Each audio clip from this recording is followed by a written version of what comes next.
कभी भी अपने पति से, अब अगर मैं कह दूं तो आप कहें ऐसा हो ही नहीं सकता, झगड़ा ना करें।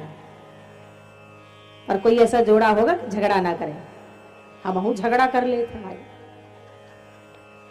क्यों भाई? पर झगड़ा ऐसा होना चाहिए, चार दीवार के अंदर ही होना चाहिए। अब यहां तो सब एडवोकेट बैठे ही हुए हैं।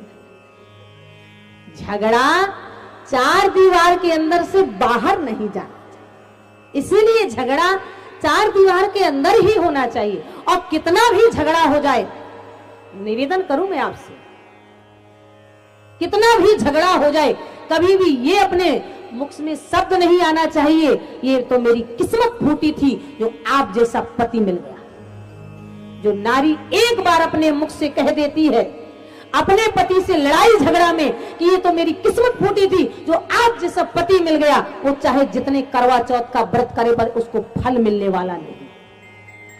कितना भी करवा चौथ का व्रत करे, कितना भी वट सावित्री का व्रत करे, और उसको फल मिलने वाला नहीं, क्योंकि रिश्ते बनाए नहीं जाते हैं, रिश्ते बन जाते हैं।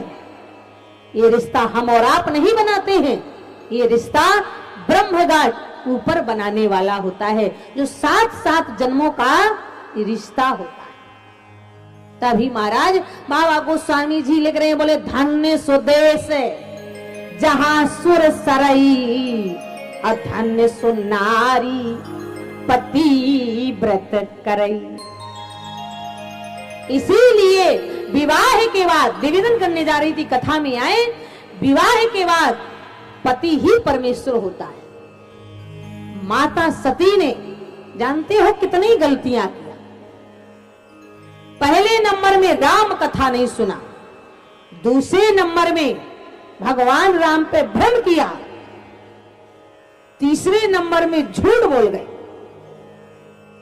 और झूठ बोलना सबसे बड़ा पाप है। चौथे नंबर में आज माता सती कह रही हैं, सरकार भोलेनाथ आप जाओ या ना जाओ, पर हमारे पिता के घर में यज्ञ का आयोजन हो रहा है, हम तो जाएंगे। याद रखना, अगर तुम्हारे पति को निमंत्रण ना आए, बुलावा ना आए, संदेश ना आए, खबर ना आए, सगा बाप भाई क्यों नहीं बना रहे, पर बिना बुलाए जाना नहीं चाहिए। यद्यपि जग, बाबा लिख रहे हैं, बोले यद्यपि जग दारुण दुख नाना, सबसे कठिन जाति अभिमाना। तो महाराज आज माता सती नहीं मानी, भोले बाबा ने बहुत मना किया। याद रखना, अगर पति मना कर दे, क्योंकि जब विवाह होता है ना, 7-5 वचन याद हैं, किसी को याद होंगे किसी को नहीं याद होंगे, सच बता रहे। 7-5 वचन में, जिसमें हमारा 3 ही वचन पति के होते हैं, 4 पत्नी के होते हैं। 3 वचन में पति बस यही कहता है, मैं जो भी कमाऊंगा, मैं जो भी कमाऊंगा उसमें तुम्हारा अधिकार है। दूसरे नंबर का वचन ये होता है कि जब मेरे साथ में मेरे गुरुदेव आए, मेरे मित्र आए, या मेरे माँ बाप या मेरे परिवारजन, आप उनको खिलाना पिलाना, गुस्सा झगड़ा नहीं करना, ये दूसरा वचन होता है। तीसरा वचन पति का ये होता है कि अगर तुम्हारे मायके में मेरा अपमान हो तो तुम्हारा भी अपमान है, अगर तुम्हारे मायके में मेरा सम्मान नहीं है तो आपका भी सम्मान नहीं है। हाँ, मायके जा सकती हो, पिता का स्वर्गवास हो गया, माँ का स्वर्गवास हो गया, या कोई आपत्ति घटना है तो आप बिना बुलाए जा सकती हो। पर अगर आपके घर में कोई विवाह हो, उत्सव हो, भाई को बेटा हुआ हो, तो आप बिना बुलाए नहीं जाएंगी। और कितनी भी आपत्ति विपत्ति क्यों ना आ जाए, पर बिना पति से पूछे आप मायके नहीं जाओगे। आज माता सती का तीसरा वचन भूल गई, भोले बाबा ने बहुत मना किया, हे देवी बिना बुलाए जाओगे, वहां सम्मान नहीं पाओगे, कहां गए कल्याण ना हो। पर कहा जाता है कि बुद्ध विपरीत भलाई ना। माता सती ने चल दिया। माताओं याद रखना, दो ही रास्ता होते हैं, मायके से जाओ तो कभी अकेले मत जाओ, ससुराल से जाओ तो कभी अकेले मत जाओ। ये दो ही ऐसे रास्ते होते हैं जहां अकेले नहीं जाया जाता है। मायके से भाई आए, ससुराल से अपना कोई कुटुंब का आए, तभी जाना चाहिए। आज यहाँ माता सती ने अकेले चल दिया। भोले बाबा ने नंदी और भृंगी से कहा, माँ तुम्हारी अकेले जा रही है और ये मर्यादा के विरुद्ध है, खिलाफ है, आप दोनों साथ में चले जाओ। संगी भृंगी नंदी दोनों माता सती के साथ जैसे ही महाराज कनखल हरिद्वार में पहुंचे, माता सती जैसे ही बिना बुलाए पहुंची तो माता सती को देख करके बहनों ने तो मुंह ही फेर लिया।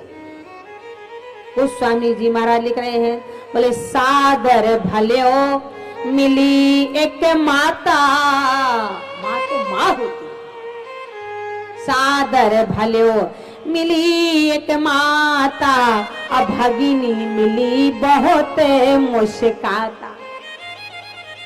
माता सती की जो बहनें मिली उन्होंने यही कहा, हमने तो पहले ही पिताजी से कह दिया था, पिताजी आप सती को बुलाओ या ना बुलाओ तो बिना बुलाए ही आ जाएगी। कितना धक्का लगा।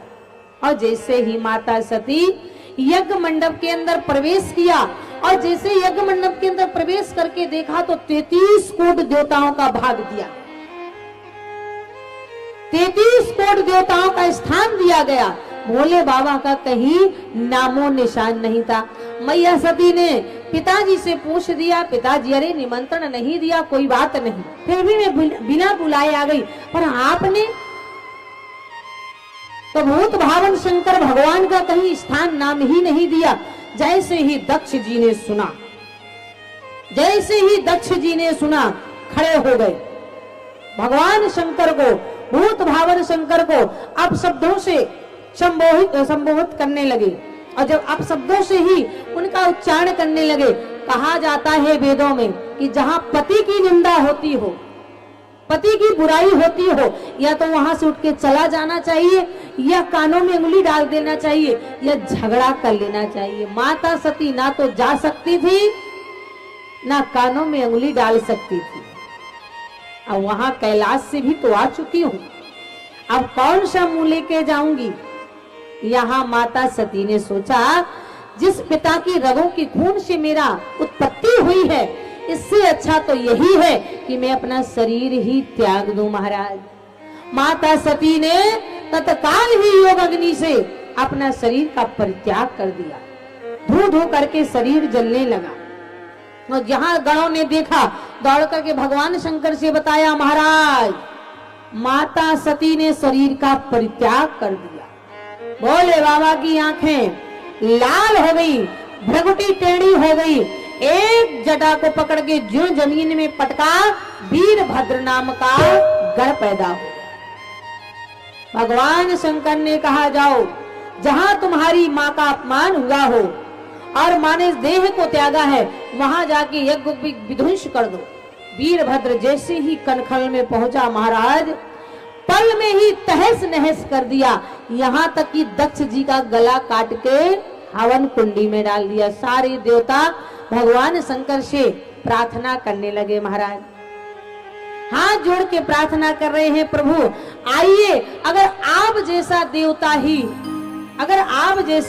देवता ही महाराज आकर के यज्ञ को विध्वंस करने लगेगा तो आने वाले भविष्य में कोई यज्ञ ही नहीं कराएगा। बोलिए शंकर भगवान की।